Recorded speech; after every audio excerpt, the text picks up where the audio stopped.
Oke, assalamualaikum warahmatullahi wabarakatuh. Selamat pagi, siang, sore, malam teman-teman semua. Bertemu kembali bersama saya Rizky Sorniawan. Kali ini saya akan sedikit bercerita tentang dunia telekomunikasi, yaitu merchandiser. Apa itu merchandiser di dunia telekomunikasi, gimana pekerjaannya, terus mungkin gajinya kita bakal kasih ya, kita kasih range nanti. Jadi MD ini adalah kerjaan saya pertama kali di dunia telekomunikasi, yang sebelumnya saya sempat di agensi. Saya mulai MD itu tahun 2017 dan saya lulusan 2015 ya. Saya lulus S1 itu 2015, kemudian sempat di agensi, terus di 2017 itu pertama kali masuk MD.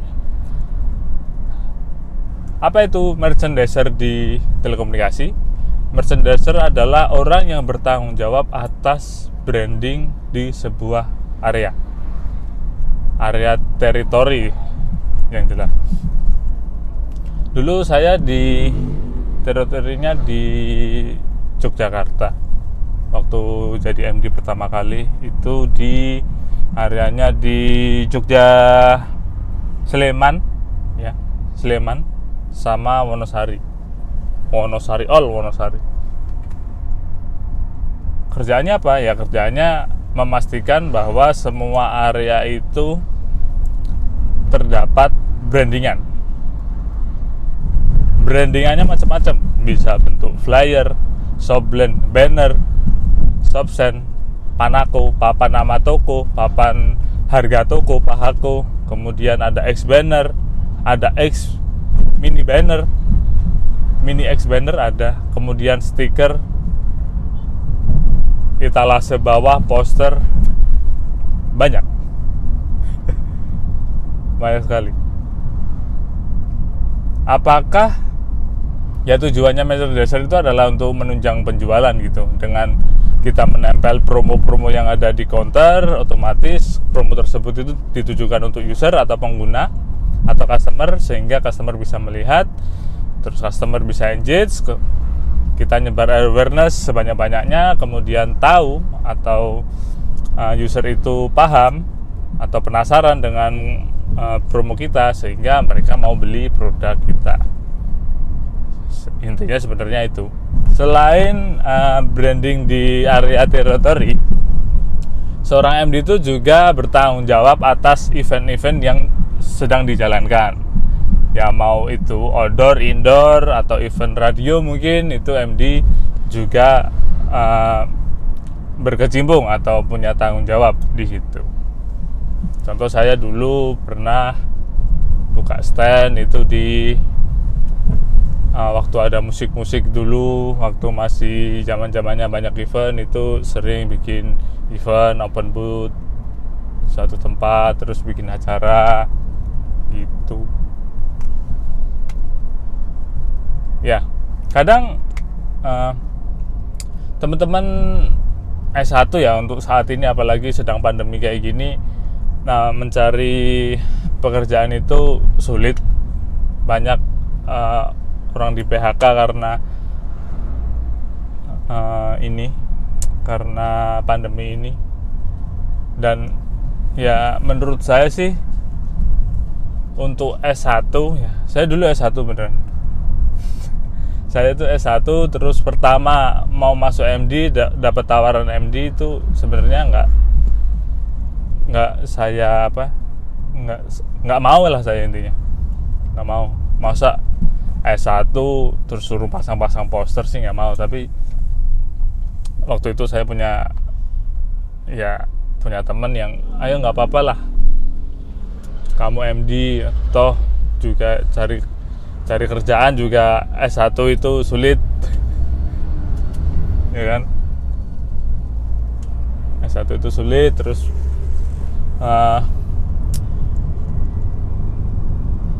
ada tawaran ini, ya mau salah ambil aja lah, bismillah. Ternyata saya bisa di telekomunikasi ini salah satu perusahaan yang tidak berdampak besar dengan adanya pandemi. Ya, justru ada beberapa daerah itu setnya meningkat atau penjualannya meningkat gara-gara orang ya berada di rumah ngapain sih di rumah, ya butuhnya kuota data ya pasti paketan lebih banyak dibutuhkan. Nah, alhasil beberapa daerah itu ya penggunaannya atau penjualannya voucher ataupun perdana semakin meningkat. Kemudian kerjaannya MD tadi udah ya. Kemudian gaji MD. Waktu itu saya itu gaji ya antara range 2 juta sampai 5 juta. 2 juta sampai 5 juta. Saya kasih range. Saya nggak spesifikasiin. Segitu range-nya. 2 sampai 5. Atau 2 sampai 5,5 lah.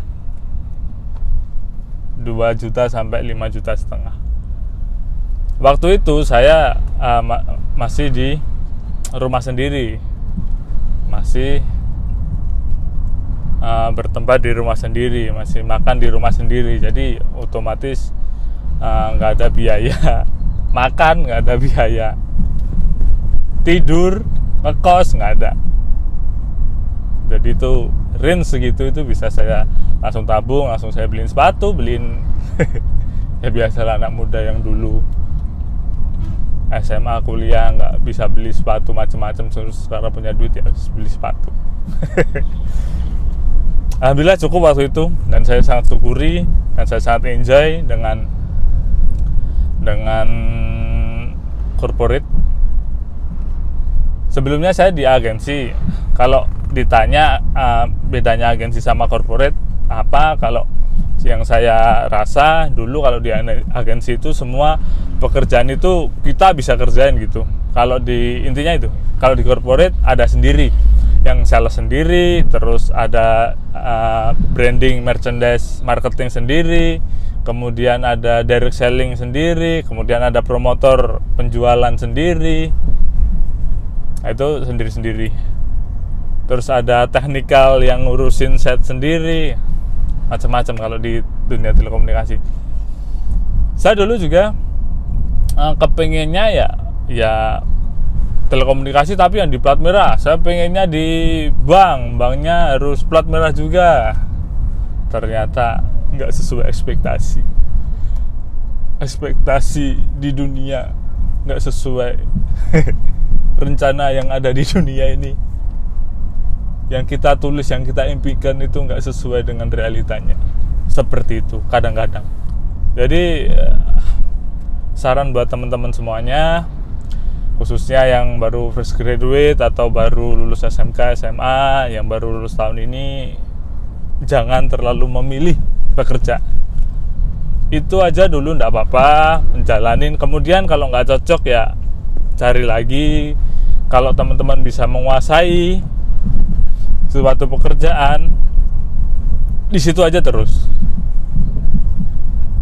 Teman-teman punya kemampuan, saya yakin teman-teman itu mempunyai kemauan maju yang sangat besar. Tapi harus diingat, harus juga diimplementasikan atau dilakukan agar sesuai hasilnya. Kemudian tadi gaji udah ya, gaji ya. Kemudian pekerjaannya, kemudian apa lagi ya?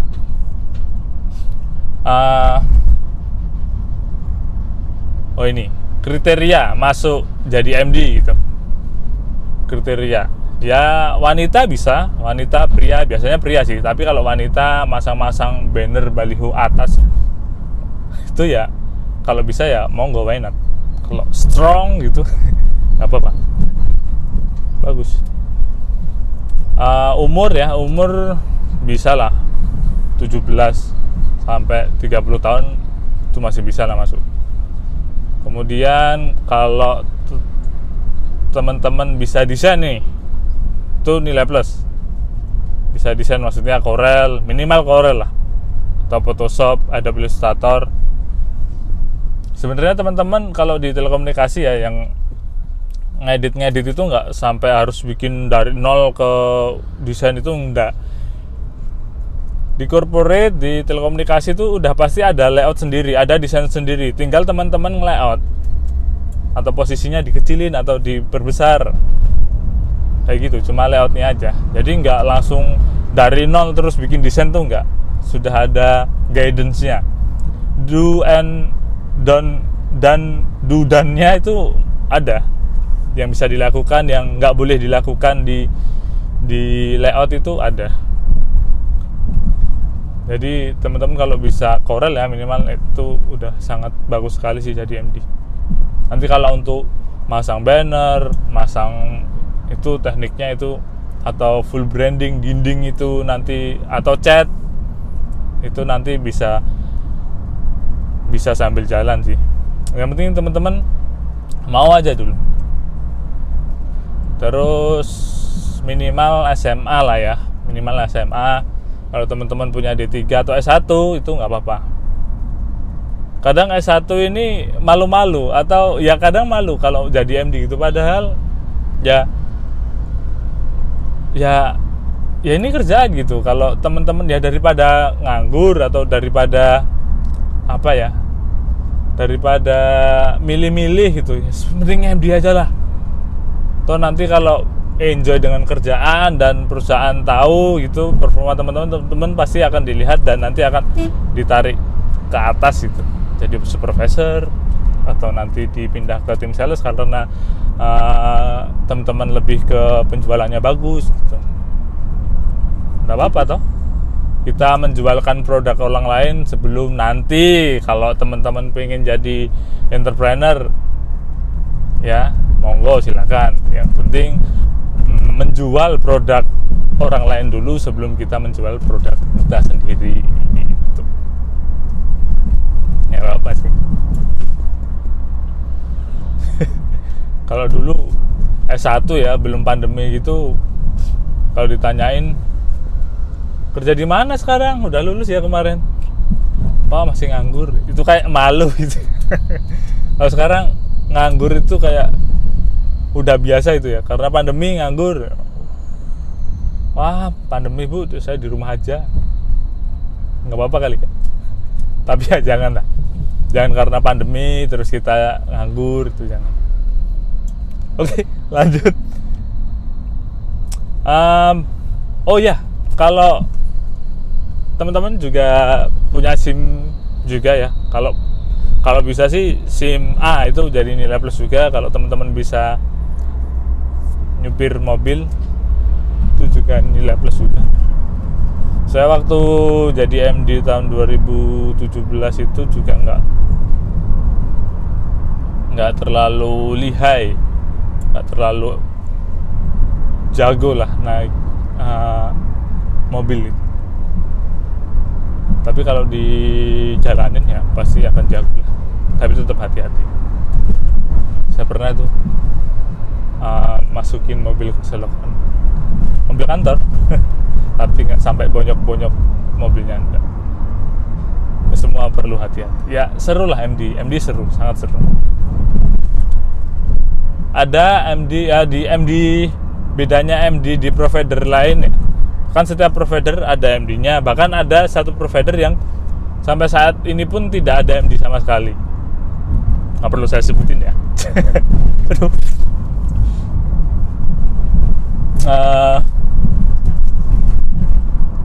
Perbedaan antara MD provider A dengan provider B atau C atau D.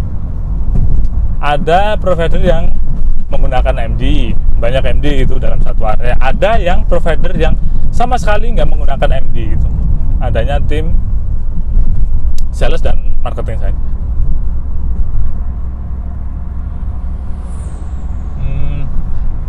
MD. Jadi kalau saya dulu MD itu, dulu saya di Sleman sama Wonosari ya, 2 kabupaten itu ya, itu itu saya saja itu, dan saya harus memastikan setiap counter atau setiap retailer itu ada brandingan saya atau brandingan provider saya, semua dari Wonosari sampai Sleman. Dan rata-rata itu setiap hari itu ada 15 sampai 20 kunjungan. 15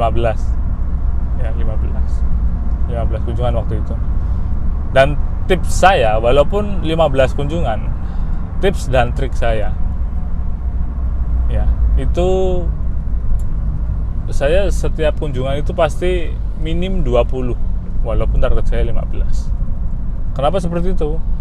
Karena saya punya target menyelesaikan route plan saya atau journal cycle atau namanya banyak sekali ya. Pokoknya kunjungan saya, visit saya ke retailer itu setiap hari itu 20, sehingga ketika minggu ketiga ya, berjalannya minggu ketiga itu target saya sudah selesai.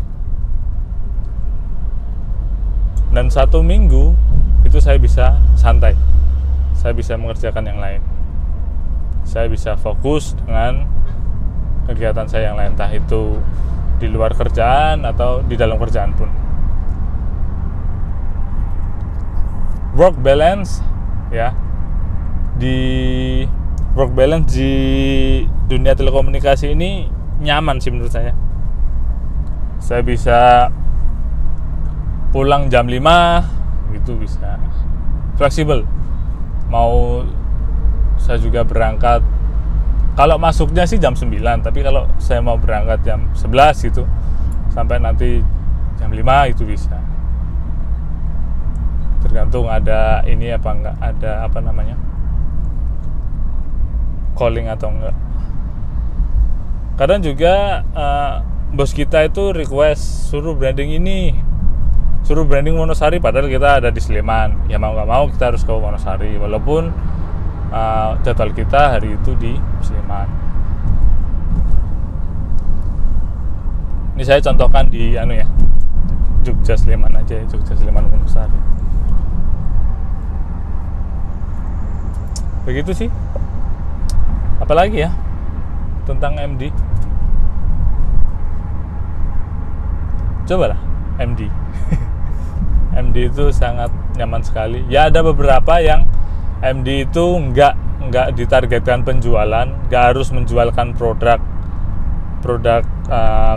voucher atau perdana, enggak.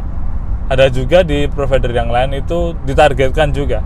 Jadi sudah MD, sudah pasang banner, poster, tapi tetap dikasih target untuk penjualan kartu dan voucher. Biasanya itu sih. Intinya apapun yang dilakukan MD itu untuk menunjang penjualan, sehingga penjualan di suatu area itu tumbuh. Ya, produknya kan banyak. Ada perdana ya, starter pack. Kemudian ada voucher kan banyak sekali macamnya. Kemudian ada aplikasi yang biasanya itu kalau di Tri Hutchison, di Tri itu namanya aplikasinya Rita, dan teman-teman kalau semuanya punya counter tuh bisa tuh pakai Rita, terus nanti ditembakkan langsung ke user atau pelanggan tanpa perlu gesek voucher atau beli perdana, itu langsung ditembak ke Ritanya gitu. Nanti kapan-kapan saya kasih saya jelasin lah tentang Rita itu apa dan bagaimana cara penggunaannya. Begitu teman-teman. 20 menit saya bicara, hampir gitu teman-teman. Terima kasih telah menemani perjalanan saya. Semoga teman-teman sehat selalu, tercapai apa yang semua yang diimpikan, dicintakan juga. Semoga diberkahi dalam semua aktivitas, diberkahi kendaraan yang ditumpangi, diberuntungkan. Terima kasih sudah subscribe dan komen-komen di bawah, kemudian like juga. Terima kasih teman-teman. Sampai jumpa. Assalamualaikum warahmatullahi wabarakatuh.